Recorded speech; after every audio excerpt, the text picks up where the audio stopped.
Conferencing के प्रकार तथा उपयोग की संभावनाएं बताइए। टेली कॉन्फ्रेंसिंग के 3 प्रकार होते हैं: audio conference, video conference, computer conference.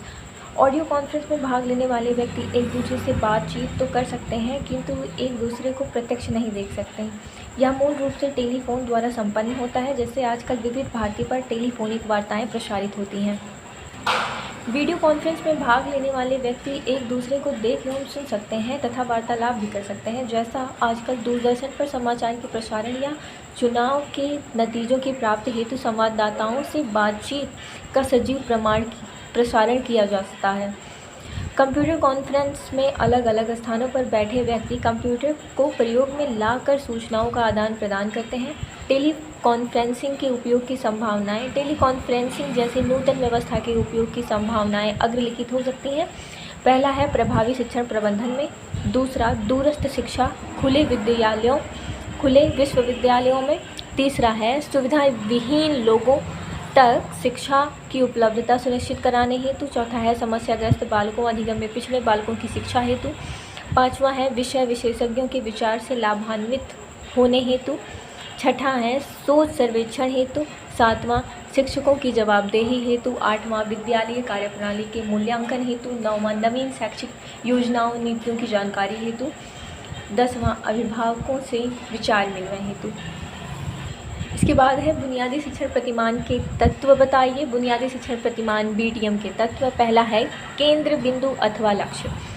इस उद्देश्य के केंद्र बिंदु अथवा लक्ष्य को प्रकट करते हुए जॉन P. डिस्को ने लिखा है कि इस प्रतिमान का लक्ष्य भौतिक उद्देश्यों को अनुदेशात्मक उद्देश्य में बदलना है। यह प्रतिमान व्यवहारों में सुधार का प्रयास करता है। यह मूलतः नैतिक विकास करता है तथा मानवीय मूल्यों तथा स्तरों को उच्चता प्रदान करता है। दूसरा तत्व है संरचना। बुनियादी शिक्षण प्रतिमान की संरचना में 6 तथ्य निहित होते हैं। पहला, यथोचित एकाग्रपूर्ण उत्कृष्ट परिवेश का सृजन करना, जिसमें शिक्षक शिक्षार्थी के मध्य झिझक भय ना हो। दूसरा है समस्या का प्रस्तुतिकरण तथा उन्मुक्त वाद विवाद की पृष्ठभूमि बनाना। तीसरा, वाद विवाद के उपरांत मूल्यों का निर्धारण या निर्णय लेना। चौथा है समस्या समाधान से संबंधित विकल्पों का शिक्षक शिक्षार्थी द्वारा चुनाव करना। पांचवा है समस्या समाधान हेतु दृढ़ निश्चय एवं वचनबद्ध होना। छठा है समस्या समाधान से संबंधित निर्णयों का अनुसरण करना। इसके बाद तीसरा तत्व है सामाजिक प्रणाली। बुनियादी शिक्षण प्रतिमान में शिक्षक और शिक्षार्थी परस्पर सहयोग से समस्या के समाधान में दिलचस्पी लेते हैं। इसमें अवधारणा, सिद्धांत तथा कार्य कौशल का अनुप्रयोग किया जाता है। शिक्षण केवल शिक्षण अधिगम के लिए उपयुक्त परिवेश का सृजन करता है, विद्यार्थियों को अभिप्रेरित करता है।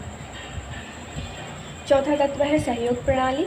बुनियादी शिक्षण प्रतिमान में शिक्षक अपने व्यक्तित्व के गुणों, पहल शक्ति, नेतृत्व, पारस्परिक सहयोग एवं संबंध के साथ साथ दृश्य श्रव्य सामग्री, पत्र पत्रिकाओं का प्रयोग सहयोग प्रणाली के रूप में करता है। पांचवा तत्व है मूल्यांकन। बुनियादी शिक्षण प्रतिमान में शिक्षक मूल्यांकन हेतु निबंधात्मक व वस्तुनिष्ठ प्रश्नों का प्रयोग करने के साथ साथ अन्य सभी प्रविधियों का प्रयोग करता है। छठवां तत्व है उपयोग। बुनियादी शिक्षण प्रतिमान विद्यार्थियों को अपने स्वयं के तथा अन्य सहपाठियों के व्यवहार को जानने में मदद करता है। विद्यार्थियों में दायित्व निर्वहन का गुण विकसित करता है। इसके बाद है